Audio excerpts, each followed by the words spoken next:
이번에는 성공의 강화성당을 다녀왔습니다.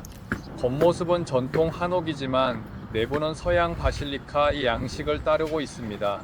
이 성당은 서양 건축과 한국 전통 건축의 조화를 보여주는 대표적 사례입니다.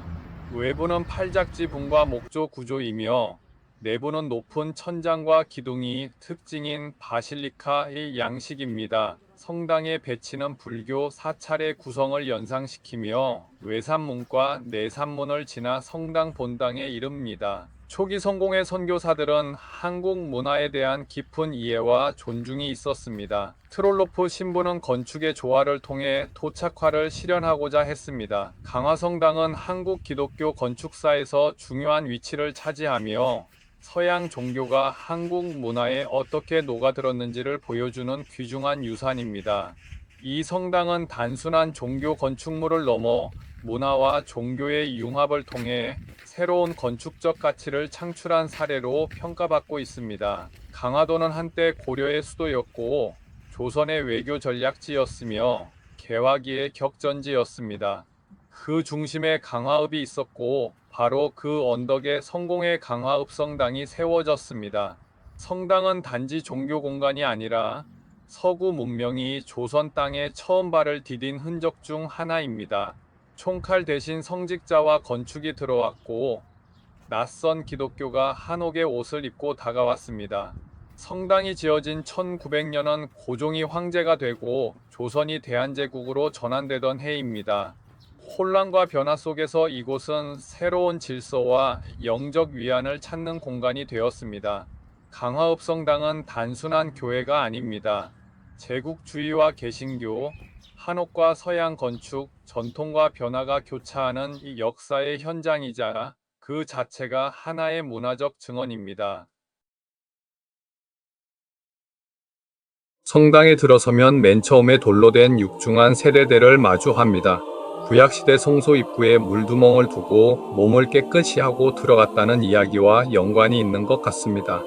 100여 년 전 백두산 홍송으로 만든 기둥과 대들보가 그대로 드러난 목조 천장은 한국 전통 가옥의 구조를 따르면서도 바실리카 양식처럼 길고 직선적으로 공간을 구성하고 있습니다. 천장에는 유리창으로 따뜻한 자연광이 들어오면서도 고풍스러운 백열등도 함께 밝혀져 있어 예배의 경건함을 더해줍니다. 나무 바닥으로 된 중앙 통로 양쪽에 신도들의 좌석이 배치되어 있고 맨 앞쪽에는 성찬례를 위한 제대가 마련되어 있습니다. 영국 성공회에 의해 세워진 이 성당은 조선의 전통 건축과 기독교 예배 전통이 만난 대표적 건축물입니다. 전통과 신앙, 동양과 서양이 조화롭게 만나는 이곳은 지금도 주일마다 예배가 이루어지고 있습니다. 강화도의 한적한 마을. 이곳엔 조선의 한 왕이 평민으로 살아가던 시절의 흔적이 남아 있습니다. 바로 철종이 왕이 되기 전 머물렀던 집 용원궁입니다. 철종은 조선 제25대 임금입니다. 하지만 왕이 되기 전까지 사람들은 그를 강화도령이라 불렀죠. 양반도 아닌 듯 왕족도 아닌 듯 강화도에서 농사 짓고 생선 잡고 수출 나르던 한 청년이 하루아침에 임금이 된 것입니다. 철종의 본명은 이원버. 순조의 이복형 전개대원군의 아들로 분명 왕족 출신이었지만 정치적으로는 버려진 인물이었습니다. 어린 시절에는 서울 향교동에서 왕족 대우를 받으며 자랐지만 10살의 아버지를 여의고 14살 무렵 큰형 이명을 왕으로 추대하려는 영모가 발각되면서 운명이 송두리째 바뀝니다. 형은 처형되고 이원범은 연좌제로 작은형 이웃과 함께 교동도로 유배당한 뒤 강화도로 이주해 평민처럼 살아갑니다. 19살까지 형과 함께 나무하고 농사짓는 생활을 이어갔죠. 그러던 1849년 헌종이 후사없이 급사하면서 상황은 급변합니다. 영조의 후손 중 정통성을 가진 왕족은 전개대원군의 아들들뿐. 조선 왕실의 최고 어른 순원왕후 김씨는 이원범을 새 왕으로 지명합니다. 왕으로 옹립하려는 행렬이 강화도에 도착했을 때 이원범은 예전 가족들의 영모 전례를 떠올리며 산속으로 도망칩니다. 형 이욱은 도망치다 다리까지 부러집니다. 하지만 영의정 정원용의 설득과 주민들의 협조로 결국 가마를 타고 궁으로 들어가 조선의 새 임금 철종으로 즉위하게 됩니다. 즉위 이후 그가 살던 초가집은 왕의 잠저로 인정받아 용이 흥하게 되었다는 뜻의 용흥궁으로 불리게 되었고 강화유수가 큰 기와집으로 확장시켰습니다. 편판 글씨는 흥선대원군의 친필로 전해집니다. 하지만 철종은 단순한 꼭두각시 왕이 아니었습니다. 정치적 색이 없고 순응적인 왕을 원했던 세도 가문이 기대와 달리 철종은 은밀하게 세도 정치에 불만을 품고 있었고 백성의 삶을 직접 체험한 그는 개혁의 필요성을 절실히 느끼고 있었습니다. 그는 법제를 정비하기 위해 대전해통을 편찬하고자 했지만 너무 강력한 세도 가문 앞에 큰 개혁을 이루지는 못했습니다. 철종에게는 또 하나의 이야기가 전해집니다. 강화도 시절 그는 양순이라는 평민 여인과 깊은 사이였습니다. 결혼까지 생각할 정도로 가까웠지만 조선의 신분제는 그녀를 후궁으로조차 받아들이지 않았죠. 야사에 따르면 철종이 왕이 된 뒤에도 양순을 잊지 못해 괴로워했고 왕실이 몰래 사람을 보내 양순을 독살했다는 이야기까지 전해집니다. 하지만 사실 여부는 확실하지 않습니다. 당시 왕은 노비 출신이라도 마음에 들면 후궁으로 삼을 수 있었기 때문입니다. 영조의 생모 숙빈 최씨도 무술이 출신이었죠. 오히려 철종이 너무 늦게 그녀를 찾았거나 양순이 이미 병에 걸려 세상을 떠났을 가능성이 더 높습니다.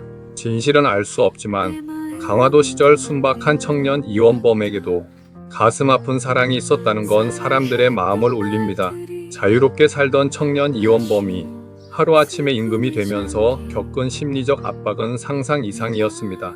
즉위 초부터 그는 심한 스트레스에 시달렸고 강화도에서 글도 모르던 그에게 수많은 상소를 읽고 국정을 논하는 일은 엄청난 부담이었을 것입니다.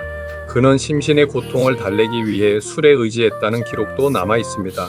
당시 왕실에서 음주는 흔했지만 철종의 경우는 무력감과 외로움을 잊기 위한 방편이었을지 모릅니다.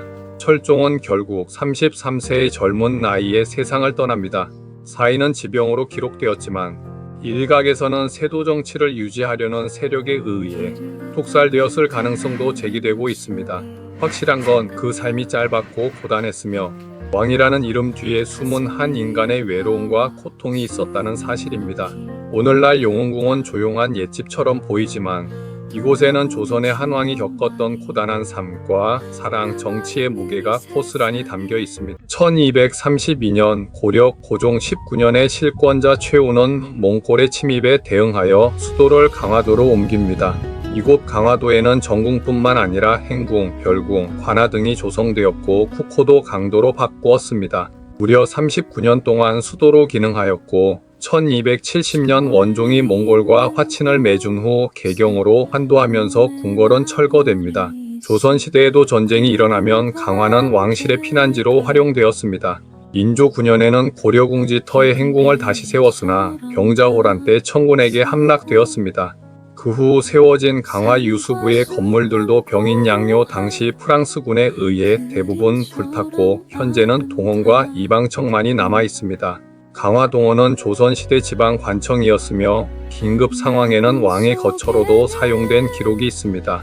궁궐은 궁궐이 있었던 마을로 기와나 청자 파편이 종종 출토되며 강화에서는 땅을 파면 고려 청자가 나온다는 말이 지금까지도 회자되고 있습니다. 실제로 국보 제133호 청자 진사 연화문 표형 주자는 강화에서 출토된 유물입니다. 고려궁지 안에는 조선시대에 설치된 외규장각이 있었습니다. 이곳은 왕실 의궤와 같은 귀중한 문서를 보관하던 장소였습니다. 1866년 병인양요 당시 프랑스 해군이 침입하여 외규장각을 불태우고 5천여 점의 자료를 약탈해 갔습니다. 채색된 의궤 297권은 프랑스로 반출되었고 나머지는 전부 소실되었습니다. 이후 프랑스에서 유학 중이던 박병선 박사께서 베르사유 별관에서 의궤를 발견하셨고 이 연구를 계기로 2011년 해당 의궤들은 145년 만에 연고되어 형식으로 대한민국에 반환되었습니다. 강화도는 고려의 자주정신, 조선의 피란사, 그리고 문화재 반환의 역사가 어우러진 곳입니다. 지금은 고요한 터전이지만 이곳은 수많은 시대의 중심 무대였던 역사적인 장소입니다.